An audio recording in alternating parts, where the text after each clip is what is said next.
जय हिंद दोस्तों। हम लोग इतिहास के बारे में बहुत अच्छा पढ़ने को मिलता है कि इतिहास में हमारे पूर्वजों ने बहुत अच्छा किया। 1947 जब हमारा देश आज़ाद हुआ, 1947 में जब हमारा देश आज़ाद हुआ तो 556 रियासतें पूरे हमारे फैली हुई थी। 556 रियासतें फैली हुई थी। 556 में 3 रियासतों ने हमारे भारत में विलय होने से मना कर दिया। किस किस ने? एक तो जम्मू कश्मीर, दूसरा जूनागढ़ और तीसरा हैदराबाद। उसका भी रीजन रहा। जो कश्मीर डोगरा वंश के शासकों का उस पर शासन था। उसके पहले राजा रणजीत सिंह का शासन रहा। रणजीत सिंह के बाद हमें अंग्रेजों का शासन देखने को मिलता है। अंग्रेजों के बाद डोगरा वंश के शासक गुलाब सिंह, और गुलाब सिंह के ही नाती हमें देखने को मिलते हैं राजा हरी सिंह। राजा हरी सिंह के मंत्री थे शेख अब्दुल्ला। राजा हिंदू वंश से थे और वहाँ की प्रजा, कश्मीर की प्रजा आज भी हमें देखने को मिलती है तो मुसलमान है, मोमेडियन है।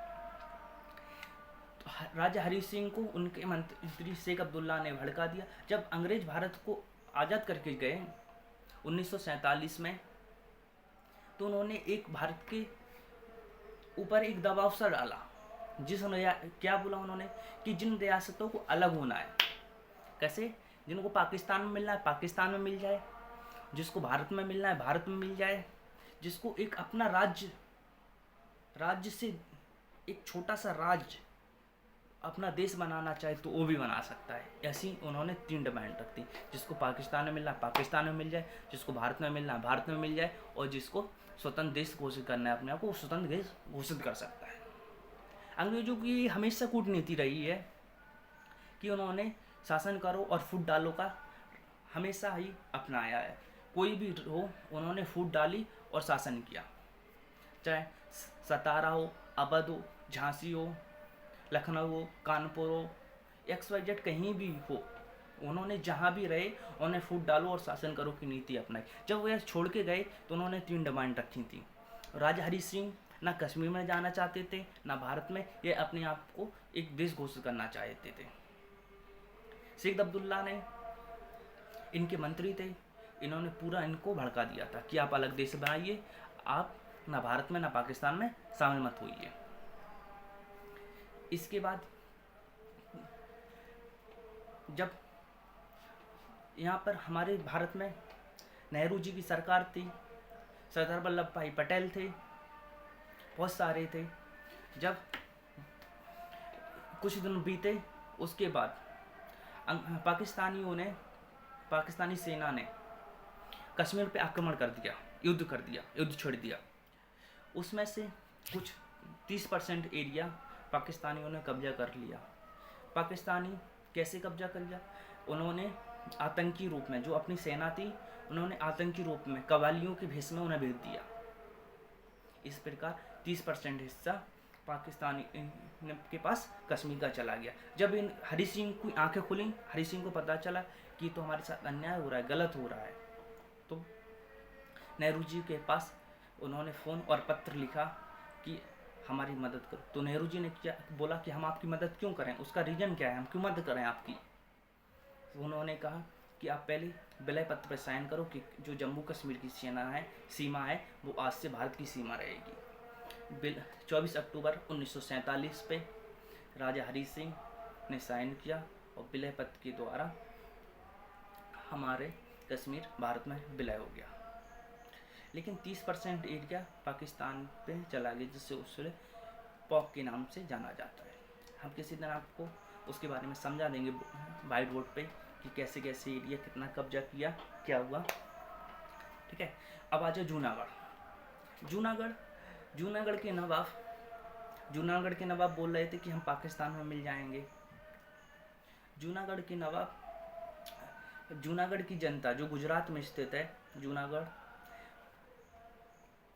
वहाँ पर क्या सिस्टम था, वहाँ की प्रजा हिंदू थी, राजा मुसलमान थे। कश्मीर क्या उल्टा था, कश्मीर की प्रजा मुसलमान थी और राजा हिंदू थे। जूनागढ़ के राजा ने कहा नहीं, हम भारत में विलय नहीं, हम पाकिस्तान में विलय होंगे।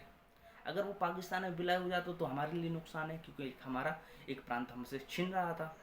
तो सरदार वल्लभ भाई पटेल, के मेनन और बहुत सारे जो उस समय के नेता थे, जाने माने चेहरे थे, उन्होंने जनमत संग्रह का आग्रह किया कि आपको अगर वहाँ जूनागढ़ की जनता चाहे तो वोट डाले। जनमत संग्रह का मतलब होता है वोट डालना।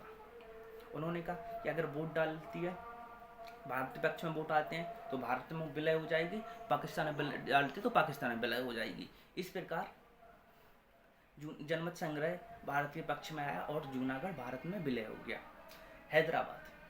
हैदराबाद के नवाब बोले थे हमें पाकिस्तान में मिलना है। अगर हैदराबाद देखें तो हमारा एकदम समुद्री तट पे है। समुद्री तट से अगर हम हैदराबाद को रास्ता देते, हैदराबाद बोला मुझे रास्ता दो, मुझे पाकिस्तान में मिलना है। अगर हैदराबाद को हम रास्ता देते तो हमारा उत्तर भारत और दक्षिण भारत हमारे सीमा बन जाती।